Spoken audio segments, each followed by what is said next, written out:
فرعون اور اس کی خادمہ۔ حضور اکرم صلی اللہ علیہ وسلم شب معراج میں بیت المقدس کی طرف جاتے ہوئے مصر کے قریب ایک مقام سے گزرے تو انہیں نہایت ہی اعلیٰ اور زبردست خوشبو آنے لگی۔ آپ صلی اللہ علیہ وسلم نے حضرت جبرائیل علیہ السلام سے پوچھا کہ یہ خوشبو کیسی ہے؟ جواب ملا کہ فرعون کی بیٹی کی باندی مشاطہ اور اس کی اولاد کی قبر سے آ رہی ہے۔ پھر حضرت جبرائیل علیہ السلام نے اس کا قصہ بیان کیا کہ مشاطہ فرعون کی بیٹی کی خادمہ تھی اور وہ خفیہ طور پر اسلام لا چکی تھی۔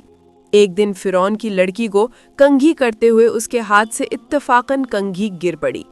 وہ اٹھانے لگی تو اس کی زبان سے بے ساختہ بسم اللہ نکل گیا۔ اس پر شہزادی نے کہا کہ تو نے آج عجیب کلمہ بولا، رب تو میرے باپ فرعون ہی ہے، تو پر تم نے یہ کس کا نام لیا ہے؟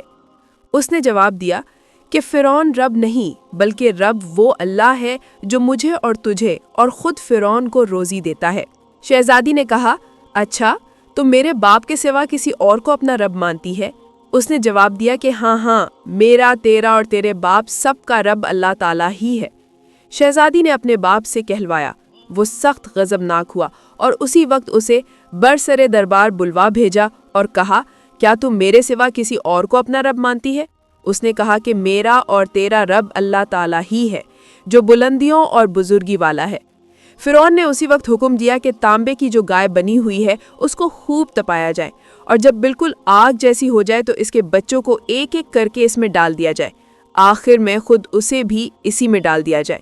چنانچہ وہ گرم کی گئی۔ جب آگ جیسی ہو گئی تو حکم دیا کہ اس کے بچے کو ایک ایک کر کے اس میں ڈالنا شروع کرو۔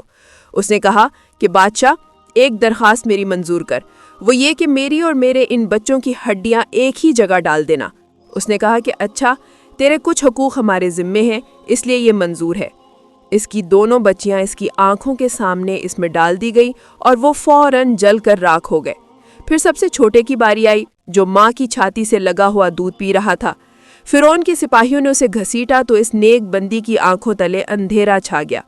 اللہ تعالیٰ نے اس بچے کو اسی وقت زبان دے دی اور اس نے باواز بلند کہا، اماں جان افسوس نہ کر، اماں جان ذرا بھی پس و پیش نہ کرو، حق پر جان دینا ہی سب سے بڑی نیکی ہے۔ چنانچہ انہیں صبر آ گیا۔ اس بچے کو بھی آگ میں ڈال دیا گیا اور آخر میں ان کی ماں کو بھی اس آگ میں جلا کر مار دیا گیا۔ یہ خوشبو کی مہکیں اس کے جنتی محل سے آ رہی ہیں۔ سبحان اللہ۔